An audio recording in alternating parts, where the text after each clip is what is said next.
시청자 여러분 안녕하십니까? 오늘도 건강한 하루를 보내시기 바랍니다. 이 선거 부정 논란을 둘러싼 우파의 혼란과 대립, 갈등이 지속이 되고 있습니다. 제가 제일 걱정하는 것 중에 하나는 이 재검표까지 시간이 최소한 한 달이 넘게 남아 있는데 그 기간 동안에 이런 혼란과 분열이 더욱더 증폭될 것 아니겠는가? 그래서 갈등의 골이 깊게 패이면 나중에 재검표가 실시된다 하더라도 그 후유증이 너무 오래 갈 것 아니겠는가? 이 상처를 어떻게 치유할 것인가? 이런 점을 제가 대단히 걱정을 하고 있습니다. 저는 물론 제가 여러 번 말씀드렸지만 선거 부정의 가능성이 거의 없다고 믿는 사람입니다. 그러나 저는 또 한편 재검표가 반드시 실시돼야 되며 많으면 많을수록 좋다. 그리고 최대한 신속하게 빨리 이루어져야 된다. 제가 4번과 5번에 명기를 해놨습니다만은 만약에 선거 부정으로 드러나게 된다면 자 이제는 누가 어떻게 어떤 방법으로 조작을 했는가 라는 것에 대한 검찰의 대대적인 수사가 작동이 될 것입니다. 그 수사 결과에 따라서 예를 들어서 비록 미래통합당의 의원 수가 3분의 2가 되지 않지만 어쨌거나 탄핵 소추를 발의를 해서 일단 국민의 힘으로 선거 부정이 사실이라면 국민의 힘과 국민의 압력으로 탄핵 소추, 물론 이제 문재인이가 어느 정도 관련이 됐느냐 이것도 이제 관건이 되겠죠. 그럼 무엇보다도 광화문에 수십만의 인파가 몰려가서 문재인 정권 퇴진 운동에 나서야 될 것입니다. 선거 부정의 그 내용에 따라서. 그러나 제가 5번째에 명기한 것처럼 선거 부정이 아닌 것으로 재검표 결과 드러나면 제가 거듭 말씀드리지만 중앙선관위 메인 서버를 해킹을 하든지 아니면 선관위 내부자와 외부자가 짜고 그 프로그램 코드를 조작된 것을 입력을 해서 그것이 현장의 투개표 이 투표지 분류기에 다시 전달이 돼서 투표지 분류 작업에서 부정이 일어나야만 되기 때문에 이 재검표만 하게 되면 중앙선관위 메인 서버에 조작이 있었는지 없었는지가 100% 드러나게 됩니다. 왜냐?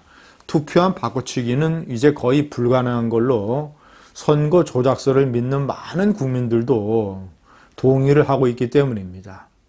때문에 선거 부정 아닌 것으로 드러나면 깨끗이 승복을 하고 4.15 선거 조작설에 관한 것은 모든 걸 다 잊고 미래통합당을 포함한 우파를 혁신을 해서 다시 새롭게 출발을 하는, 그래서 내년 4월에 보궐선거를 준비하고 그리고 그 1년 후에 있을 대통령 선거 때 정권을 탈환해오는 총투쟁에 모두 다 동참을 하고 단결을 해서 매진해서 나아가야 된다. 시청자 여러분, 제가 일단 오늘 드리고 싶은 말씀은 대법원에 관한 것입니다. 자, 대법원은 늦어도 다음 주 안으로는 이제 선거 무효 소송들이 제기될 겁니다. 제1번이 민경욱 의원이 될 가능성이 높습니다. 자, 그렇다면 과거 사례를 보면 최소 한 달, 길면 2달, 한두 달 내에 대법원이 결정을 해서 재검표 여부 결정을 해서 이제 소송에 대한 결과가 나오게 되는데 저는 재검표를 대법원이 결정할 가능성이 굉장히 높다고 생각을 합니다.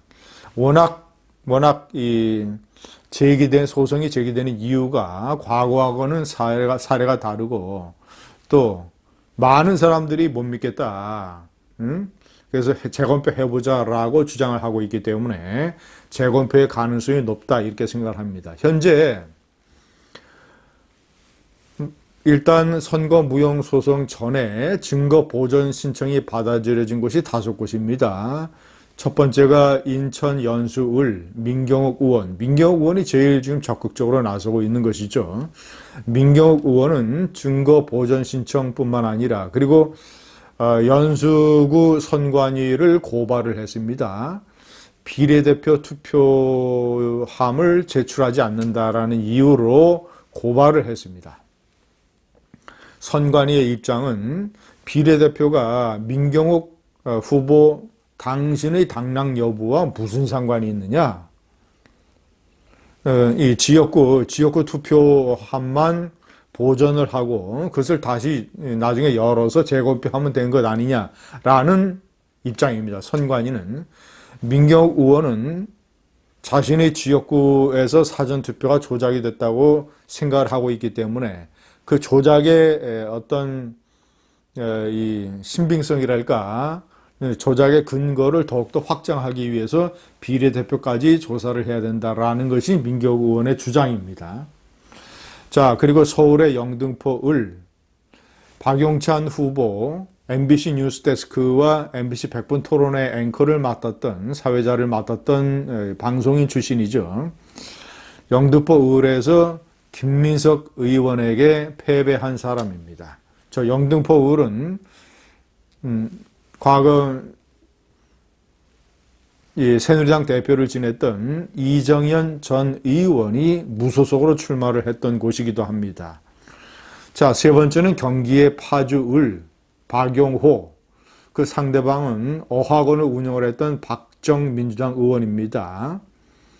자, 그리고 대전의 유성을 김소연 변호사, 올해 39세 청년 정치인의 대표자 중에 한 사람이죠. 그 상대방은 장애우 국회의원, 민주당의 4선 이상민 의원입니다. 김소연 변호사는 바른미래당의 대변인을 해서 꽤 알려졌었죠. 그리고 김소연 변호사는 이 개표 조작설을 공격하는 진중권 교수와 두 차례 SNS를 통해서 논전을 벌인 바 있습니다. 그래서 상당히 알려진 인물입니다. 경기도 부천에서는 기독자유통일당이 제기를 해서 증거보전 신청이 받아들여졌습니다. 그런데 기독자유통일당이 내세운 이유는 앞에 네 후보하고는 좀 차이가 있습니다. 두 가지 이유입니다. 하나는 투표 전날에 박능우 보건복지부 장관이 이 재난지원 아동수당 총 9,200억 원에 달하는 아동수당을 살포했다. 자, 이것은 현금 살포며 일종의 부정선거다. 그런 이유가 하나고, 또 하나는 선거법에는 사전투표 용지에 바코드를 쓰도록 되어 있는데 QR코드를 썼다. 명백한 선거법 위반이다.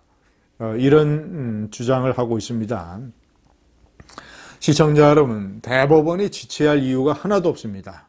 과거에 선거 무효 소송이 제기가 돼서 최소 한 달, 많으면 2달 내에 이제 결정이 됐지만, 이번에는 대법원이 심리를 앞당기거나 심리를 자주 해서 대법원이 최대한 노력을 기울여서 한 달보다 그 기간을 압축해야 됩니다. 선거 무효 소송이 제기되면 예를 들자면 뭐 한 2주, 3주 이 안에 결정을 내려서 재검표가 이루어지도록 해야 됩니다. 그래야 우파의 혼란을 불식시킬 수 있습니다. 최대한. 시청자 여러분, 다시 한번 말씀드리지만 저는 동영상에서 여러 번 말씀드렸습니다. 제기되고 있는 선거 부정설을 이 뒷받침하려고 하는 각종 의혹, 통계상의 의혹, 그리고 투개표 관리 시스템상의 의혹, 이런 것들 모든 것들이 다 해명됐고 해명될 수 있다. QR코드 문제, 사전투표 무슨 보정값 이런 문제, 그리고 이 투표지 관리기 문제, 이라크 콩고 문제, 제가 이제 어저께 펜앤마이크에 가서 자세하게 설명을 드렸는데, 자, 어쨌거나 저의 주장은 그래서 공병호 소장에게 토론을 제의했는데, 그가 왜 그렇게 자신 있으면 토론에 응하지 않는지 모르겠습니다. 토론만 하면, 저와 공병호가 토론만 하면 이 개표 부정과 관련한 혼란의 안개를 상당 부분 불식시킬 수가 있습니다. 감사합니다.